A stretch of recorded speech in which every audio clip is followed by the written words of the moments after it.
C'est bon pour toi, Delphine? C'est bon pour moi. Vous voyez vous voyez l'écran là? OK.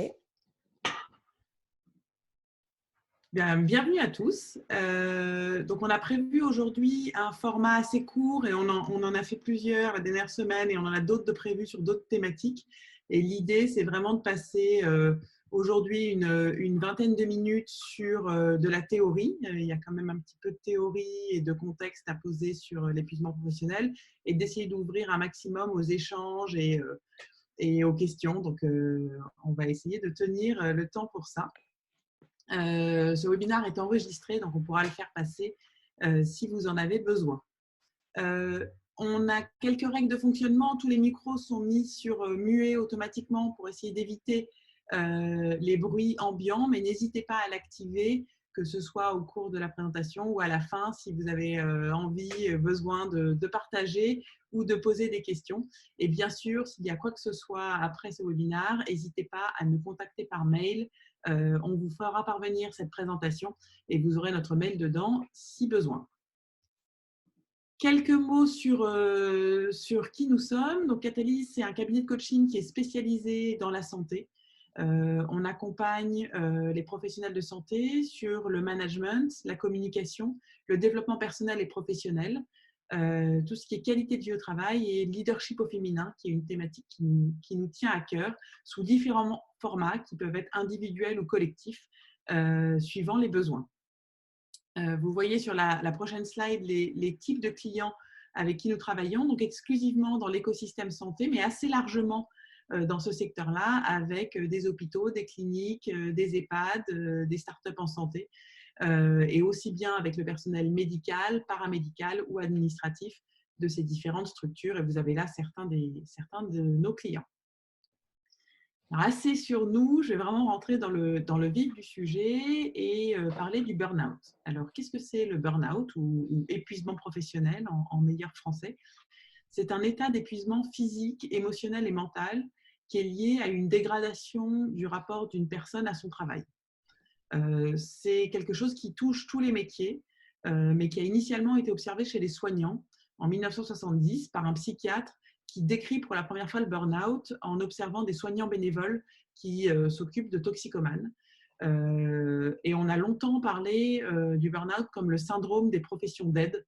Et la réalité est qu'aujourd'hui, les professions de la santé sont encore les plus touchées par le burn-out et qu'on a un professionnel de santé sur deux qui a ou a été concerné par le burn-out. Du coup, on voulait, si vous étiez à l'aise avec ça, demander aux personnes qui étaient présentes, par le biais d'un petit sondage, si vous aviez été touché par le burn-out, que ce soit à titre personnel ou dans votre entourage. Si oui, si vous pouviez lever la main, soit virtuellement, il y a une manière de lever la main sur Zoom, soit faire un petit signe comme ça pour nous signaler. On en voit trois qui se sont signalés, effectivement.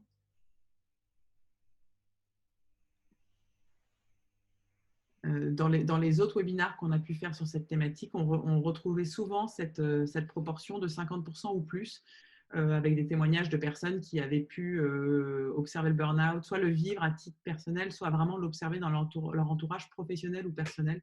Et donc, on sait que c'est quelque chose qui est très présent aujourd'hui dans la santé. Alors, tout d'abord, on va parler un petit peu des différentes phases du burn-out. Et une des choses qui est importante à savoir, c'est que le burn-out, contrairement à ce qu'on peut parfois entendre, touche vraiment des personnes très engagées dans leur travail. Et c'est pour ça que la première phase, c'est vraiment la phase d'engagement. C'est une phase où, pendant cette phase, la personne prend plaisir dans son travail, elle s'enthousiasme pour son travail, c'est une source de satisfaction et la perception de bien-être et de bonne santé sont présentes à ce stade-là. Et si on reste à ce stade-là, il n'y a aucun problème et même on aimerait tous être dans cette relation à notre travail. Mais cette phase, elle peut mener à une seconde phase qui est la phase de surengagement, qui constitue le symptôme initial de l'épuisement professionnel. À ce moment-là, la satisfaction et la motivation au travail sont encore très présentes, mais petit à petit, l'activité et les pensées professionnelles vont gagner toutes les sphères de l'existence. C'est souvent à ce stade que les proches commencent à exprimer leur inquiétude et leur frustration par rapport à la personne concernée. Suit après une troisième phase qui s'appelle la phase de résistance, où là, la suractivité qu'on avait pu voir dans la phase de surengagement se transforme en acharnement frénétique.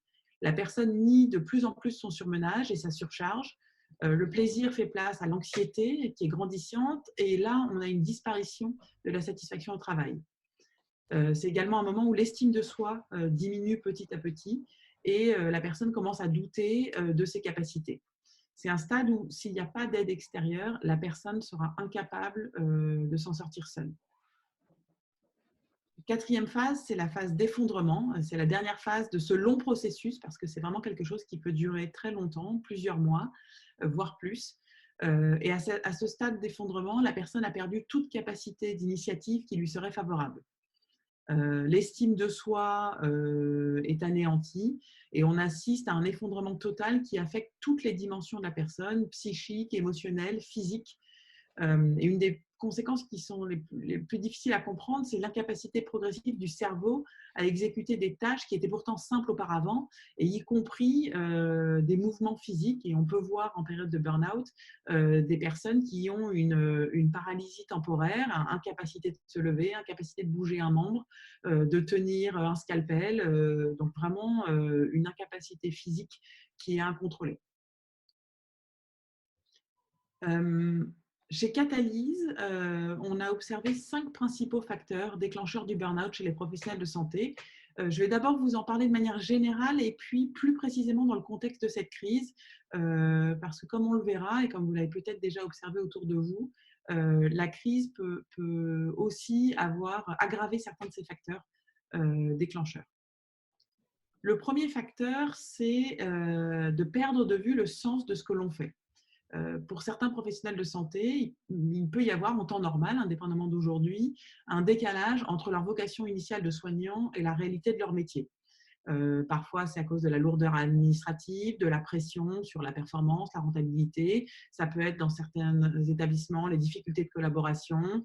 Et tout ça, ça peut être autant de barrières à l'épanouissement du soignant. Il nous arrive assez régulièrement d'avoir des professionnels de santé qui nous contactent avec cette question du sens et de se demander s'ils sont vraiment à leur place alors que c'était une vocation initialement. Donc, ça peut vraiment être quelque chose qui vient être un des déclencheurs du burn-out. Aujourd'hui, dans la crise que nous traversons, le sens, il est probablement amplifié. Pour beaucoup de soignants, ceux qui sont en première ligne, tout le monde regarde les soignants, tout le poids est sur vos épaules avec la pression associée. Pour certains, à contrario, qui sont contraints de travailler à distance ou qui ne peuvent pas aider, il peut y avoir au contraire un sentiment de culpabilité, de ne pas faire assez, de ne pas être assez présent, de se demander comment eux, ils peuvent aider, d'avoir le sentiment qu'il faut toujours faire plus et que pour autant, ils n'aident pas, un sentiment d'impuissance. Donc, le sens, que ce soit parce qu'il est amplifié ou parce qu'il est absent quand on ne se sent pas en première ligne, peut être un des facteurs déclencheurs de l'épuisement professionnel. Deuxième facteur, une multiplicité des rôles et des tâches qui peut être lourde à porter. Quand on est médecin, on peut être autant soignant qu'on est chercheur, enseignant, manager. Quand on est pharmacien, on est aussi acheteur, on est commercial, on est chef d'entreprise. Et puis, dans tous les autres rôles, je pourrais décliner beaucoup de casquettes qui sont présentes dans ces métiers. Et avoir plusieurs casquettes, ça veut dire savoir s'organiser, ça veut dire savoir déléguer, et souvent sans formation ou sans l'accompagnement sur ces thématiques, on peut vite se sentir débordé, d'autant plus dans un contexte de l'hôpital qui peut être un contexte structurel où les ressources manquent. Aujourd'hui, en pleine crise, qu'est-ce qui peut se passer? La charge de travail, on le sait tous, elle est hors norme, hors du commun. Il faut tenir sur la durée. Plusieurs nouveaux rôles peuvent venir puisque chacun va prêter main forte là où il peut, et notamment il y a un nouveau rôle qui peut s'additionner, qui est celui d'accompagner des malades qui n'ont pas ou peu le soutien de leur famille, les visites de leur famille, qui peuvent être en fin de vie, et donc peut s'ajouter à ce rôle-là, à tous les rôles qui sont déjà présents dans le rôle des soignants. Troisième facteur, c'est la perte de contrôle. On a pu observer que dans la santé, la délimitation des rôles n'était pas toujours claire. Suivant les établissements, on n'a pas toujours l'habitude de faire des fiches de poste, de fixer des objectifs précis, c'est souvent moins systématique que ce qu'on peut voir dans des structures d'entreprise. Un manque de clarté sur son périmètre, sur ses priorités, sur ses objectifs, ça peut vite mener à une perte de contrôle et ce qui peut être une grande source de stress. C'est aussi quelque chose qu'on a pu observer chez les jeunes internes qui n'ont pas toujours l'encadrement dont ils ont besoin, qui sont à un stade où ils n'ont pas toutes les compétences nécessaires et qui peuvent se retrouver eux aussi avec ce sentiment de perte de contrôle dans leur premier stage. Aujourd'hui, bien sûr, dans le contexte de crise, la perte de contrôle, elle est complètement inédite. On ne connaît pas ce virus, on n'a jamais vu d'épidémie de cette ampleur, on n'a pas encore de traitement clair, on ne connaît pas la durée de la crise, on est face à une mortalité qui est impressionnante. Donc, bien sûr, le sentiment de perte de contrôle peut être à son zénith pour certains. Le quatrième facteur, c'est un manque de reconnaissance. La reconnaissance, c'est une thématique sur laquelle on travaille beaucoup en coaching, que ce soit des personnes qui viennent nous voir parce qu'elles sont en mal de reconnaissance par leur hiérarchie ou des managers qui se rendent compte en étant accompagnés que peut-être qu'ils n'envoient pas assez de signes de reconnaissance à leurs équipes.